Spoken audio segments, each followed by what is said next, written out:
Today, we're going to be talking about tasting wine, specifically evaluating aromas and flavors. So let's dive right in.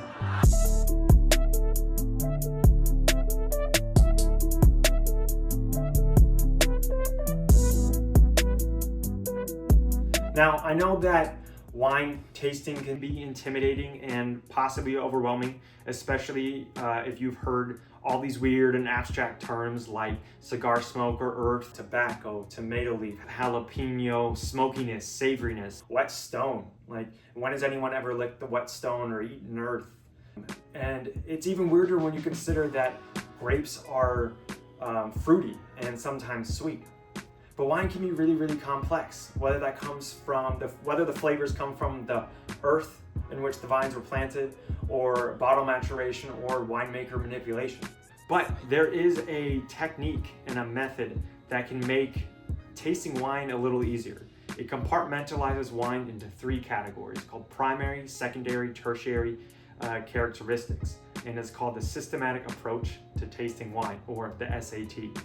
Primary characteristics are the first part of the systematic approach to tasting wine.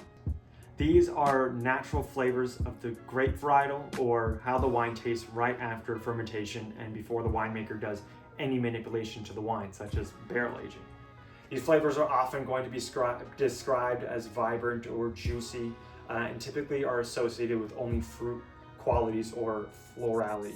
And when evaluating primary characteristics, you're going to be looking not only for the vibrancy of the fruit and the types of fruit that you taste, but also the quality of the fruit or the ripeness. Now, within the primary categories, there are 12 different subcategories. You can have like florality or tropical notes, red fruit, black fruit, stone fruit, herbaceousness, herbal, vegetal, other like flint or wet stone.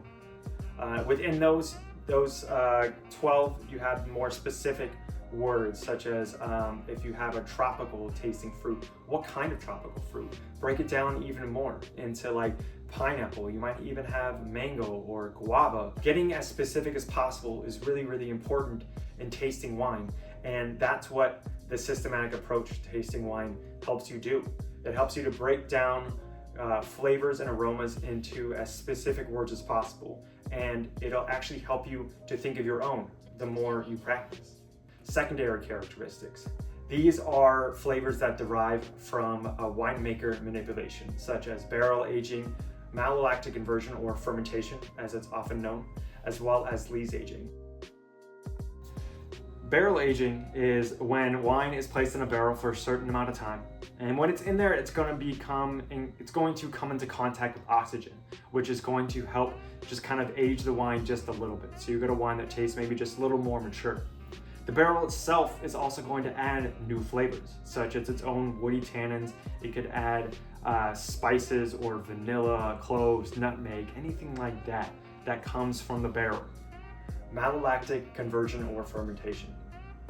This is the process of converting sharp acids into softer acids to give wine just a little creamier texture.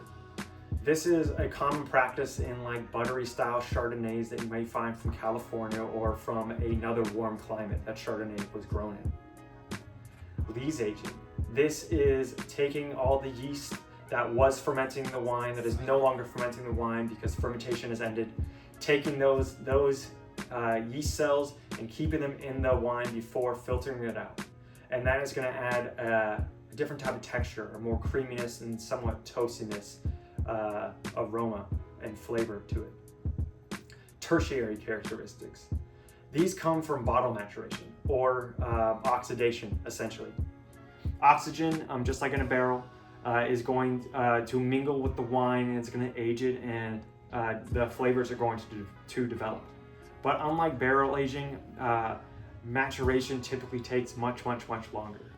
So essentially, if you had 2 bottles of wine, both a 2023 vintage, let's say a Cabernet Sauvignon, if you opened one of those bottles the moment you bought it, you are most likely going to get those primary characteristics that are really bright, juicy, and fruity. But if you were to open that second bottle of wine 10 years later, those once really bright, juicy characteristics are going to taste a little more baked or stewed. So what was a nice ripe strawberry might taste a little more like a rich strawberry jam or strawberry pie. Now, you don't have to know how to properly taste and evaluate wine in order to enjoy it or to taste wine at all. It's really up to you. But learning how to practice tasting wine can make tasting wine a lot more enjoyable. I've taken the Wine and Spirits Education Trust courses. There's 4 total. I've taken level 2 and 3. And then level 3 is where I learned how to evaluate wine.